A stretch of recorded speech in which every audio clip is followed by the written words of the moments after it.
Hey friends, welcome to Generation Tech.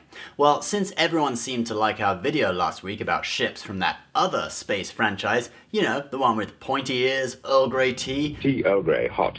Earl Grey, perhaps. Earl Grey. And, well, this.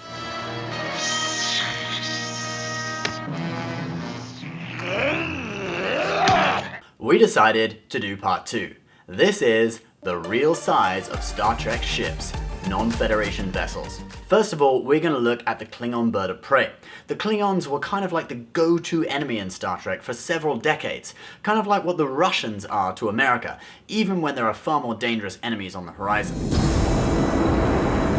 Anyway, although the Klingons did have larger ships, the 3-deck Bird of Prey was the mainstay of the Klingon fleet. The length varied over the years and with different classes of the ship, but it averaged at about 110 meters or 360 feet, the length of a football field. The ships were sometimes commanded by warrior scholars so fluent in English they could even quote Shakespeare. To be or not to be. Decommissioned ships were sometimes taken over by terrorists. Allahu Akbar! Allahu Akbar! Allahu Akbar! And here's one being operated by Greenpeace, saving a couple of whales from poachers. The Bird of Prey was armed with disruptor cannons, photon torpedoes, and had a cloaking device, something which the Federation had agreed in a treaty with the Romulans not to develop. The cloaking device was the only thing that really gave the Bird of Prey an advantage over Federation ships. Another larger Klingon ship was the Vorcha class attack cruiser. These ships were about 481 meters in length. That's a little smaller than the Enterprise D, but in keeping with the Klingons' tactics, they preferred swift, agile ships over giant behemoths. The ships were introduced in the mid-24th century to counter increasingly powerful Federation ships, and they paved the way for some other classes of attack cruisers that I'm not even going to try and pronounce the names of. The interior of these ships was the usual Klingon sewer/prison chic. These are the VIP quarters. I think they forgot that most species weren't really used to this kind of thing. The luxurious, light leather interior of the Enterprise D was more like that of a Range Rover, but at least they tried to make people feel at home. Next, we're going to take a look at that old rival galactic empire of the Klingons, the Romulans. And we're going to take a look at the Romulan Daddario class Warbird. This was a big ship, over 1 kilometer long and 800 meters wide, with 63 decks, quite a lot bigger than most Federation starships. And in the real world, if it parked itself in Midtown Manhattan, it would stretch from Rockefeller Center on 49th Street all the way down to the Empire State Building on 34th Street. It would be about 2/3 the height of the Empire State Building too. These were powerful ships, definitely a match for Starfleet's Galaxy class. The Romulans were kind of like third world dictators in their battle tactics. You see, Picard, after we dissect your Enterprise for every precious bit of information, I intend to display its broken hull in the center of the Romulan capital as a symbol of our victory. It will inspire our armies for generations to come. Despite the Romulans' hate for both of them, they eventually fought alongside the Klingon fleet and the Federation in the war with the Dominion. Next, a ship with a close connection to the Romulans, the Scimitar. This was the ship commanded by Picard's evil clone in Star Trek Nemesis. At 890 meters long and 1,350 meters wide, it dwarfed the Enterprise E.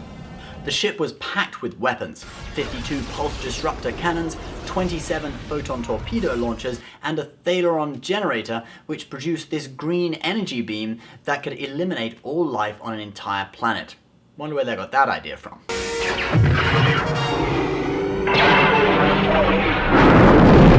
Totally different thing, of course.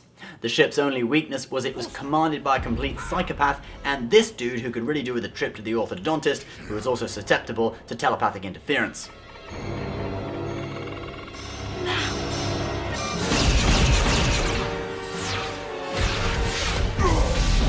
They got a bit cocky and ended up being rammed by the Enterprise, which was probably bittersweet for Worf, since the last time he tried to ram something was when Picard robbed him of the chance to ram the Borg Cube at the Battle of Sector 001. Prepare for ramming speed! Sir, there's another starship coming in. It's the Enterprise.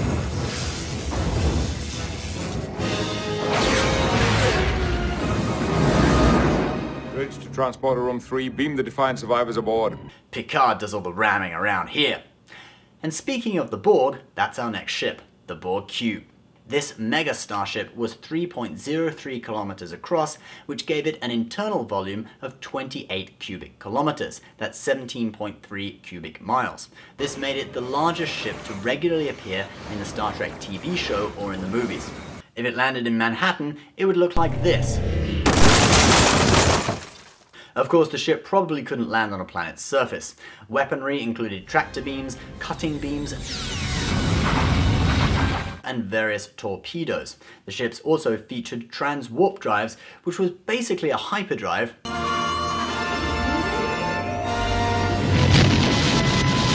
Sorry, couldn't resist. It allowed Borg cubes to traverse the galaxy in a few days, a lot faster than the 75 years it would take a Starfleet ship.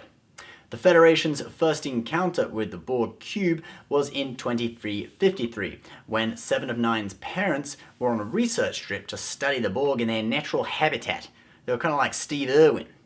Isn't he a beauty? Look at his teeth! His hands are nice and clean, and his head. But their test subjects weren't crocodiles, and in true Star Trek fashion, they took their 4-year-old daughter along on this dangerous mission. So there is kind of like Steve Irwin. They were, of course, all captured and assimilated into the Borg Collective. In Star Trek First Contact, we for the first time see a smaller craft shoot out of the Borg Cube. Look, it's a mini Death Star. Well, it's known as the Borg Sphere. If there's one thing you can say about the Borg, it's that their ship names are really educational for preschoolers. Anyway, the Borg Sphere was about 600 meters across, just a little bit smaller than a Sovereign-class starship, but with more internal volume. The Sphere had some great capabilities if you can understand the technical jargon. In true Star Trek style, the fake science was elaborate. Sensors show chronometric particles emanating from the sphere. What? They're creating a temporal vortex. Time travel. Oh, why didn't you say so? And this time, time travel wasn't in order to go back and save some whales. You see, the Borg considered humans a particularly stubborn species who had repelled all previous attempts to assimilate them into the collective. So they thought up a plan to time travel and go back to the mid-21st century before humans had developed advanced technology and assimilate them there. Bunch of pussies. Anyway guys, that's a rundown of some of my favorite alien ships in Star Trek. I know there are many more ships I could have talked about, but it's time for me to go and relax and have a cup of Romulan ale. I know it's illegal. In terms of size, there are some bigger ships I could have talked about too, but size doesn't matter, right? Right? Or perhaps it does. Okay, next week, if I'm not totally intoxicated, I will bring you the biggest ships in Star Trek. Please leave a comment and tell me which ship you want me to talk about, subscribe to our channel, and if you're watching this, you are Generation Tech.